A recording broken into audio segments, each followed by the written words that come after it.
In the following lecture, we shall see that suburbia is a distorted way of planning, and we will compare it constantly to the normal urban plan. Now, the urban plan normally is composed of streets that meet each other and have many corners. They are disposed in a systematic way. They don't bother anybody who wants to pass through, and they are easy to orientate oneself in a town. This we see on the right hand side.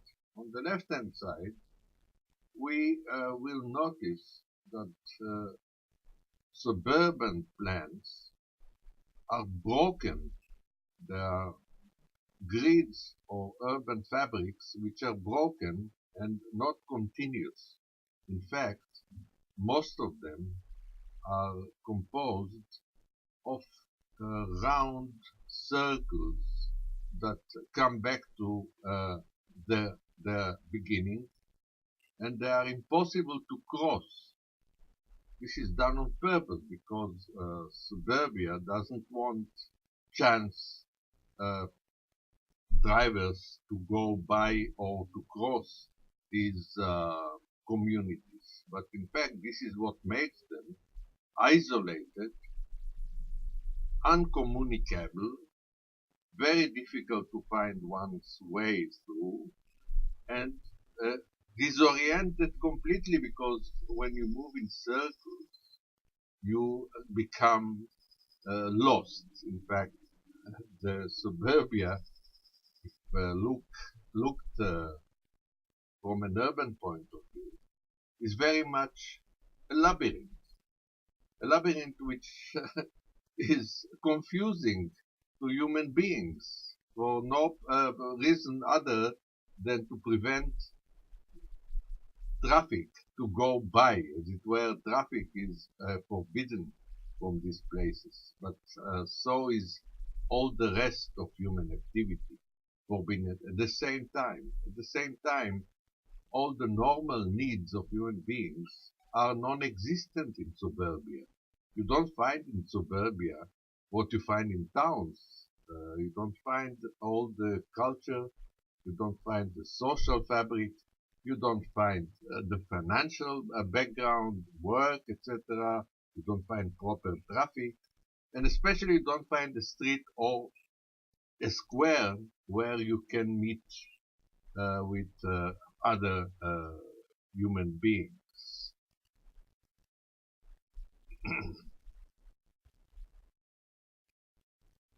To have a small comparison again, the suburban scheme is very much similar on the left-hand side to the old Kasbah towns, the old middle-aged sort of unplanned communities of towns which have emerged and grown without any control.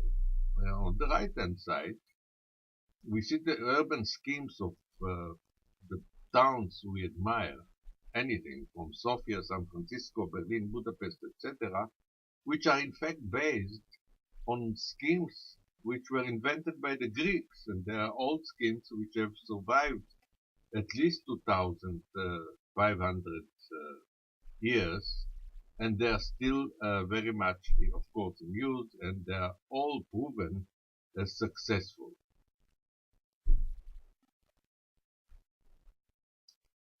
When you look on the schemes of the suburbia, you find again this dispersal, this crazy sort of combination, especially when you compare it to the normal fabric of a town.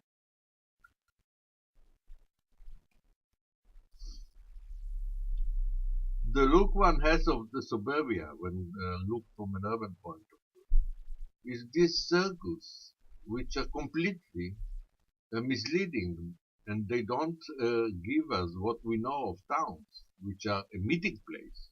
Suburbia is not a meeting place. It's a place to take refuge from everything, to close oneself, and to sleep.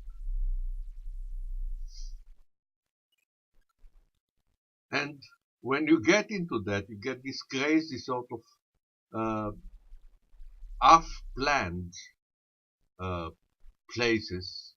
For instance, the present one is in Alexandria, a suburb of Alexandria, where you have hundreds of similar towers, which are the same, and you can never find your way there. You can never know what's the difference between one or the other.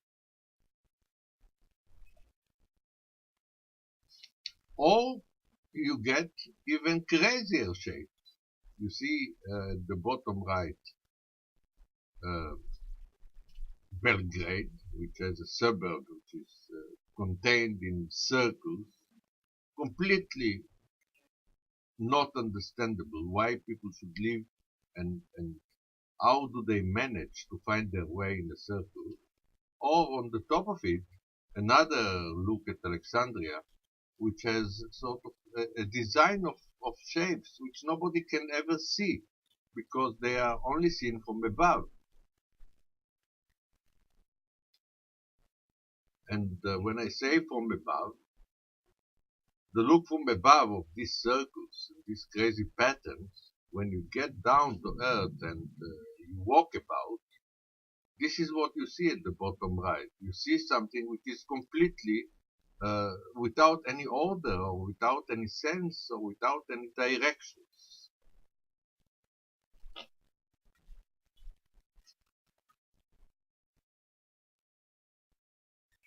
If we now compare these shapes on the left hand side, the shapes devised as a urban pattern, as an urban fabric, as an urban web, very logical, very systematic. And on the right hand side, the unsystematic way of old designs or modern designs, which tend to look very similar in fact. If we have a close look at what urbanity is, this is in fact urbanity, where you have a street or a square or a small garden, where you can meet, where you can do your shopping, where you have your other needs of all descriptions, and everything is very clear and within easy access.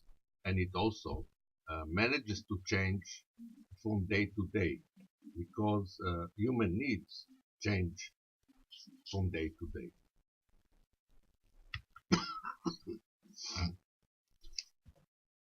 We see in the slide here a suburb of Rome, which is composed of the two systems, so they can easily be compared. On the right hand side, we see a grid of a pattern, a fabric, organized. On the left hand side, we see a suburban design which is shaped in a strange, broken way with no apparent reason. And it's very clear when you walk down, you wouldn't see any sense in this dispersal of strange shapes. And compare it always to the existing fabrics on the top right of normal towns. A note to introduce at this point, a very important note, is that if we look at the 100 years of population growth in the world, we can calculate, and it's not a difficult exercise at all, that 100 years ago, 20% of the population of Earth lived in suburbs, while today 40% live in suburbia. What has happened is that rural people have moved not into cities, they have moved into the suburbs of cities. So this doesn't mean they have a city life or an urban environment. On the contrary, They've changed their rural living quarters with the suburban, which is even more isolated from an urban place, from a city, from town. And we can also note that 10% of the people 100 years ago lived in towns, and today also 10% of people live. This hasn't changed. Cities are real cities, urban places are about, they contain about 10% of the population. This hasn't changed very much at all. On the diagram, there is a note that shows the growth of population from 100 years ago, 2 billion, to today's 7 billion. The graph shows very clearly the movement of the black shape to the red shape, indicating the middle is growing, the middle is the suburbia, and the right hand side, the real urban, cosmopolitan uh, places have not changed. And we have also to add that 40% of the population of Earth is something around 3 billion people. 3 billion people live in non-descriptive places, which are in fact suburbia. They are not connected, they don't have a civil life, their needs are not provided close by, they have to use a car constantly, and they are disconnected from culture and social amenities, and they are also disconnected from work, financial tools, etc.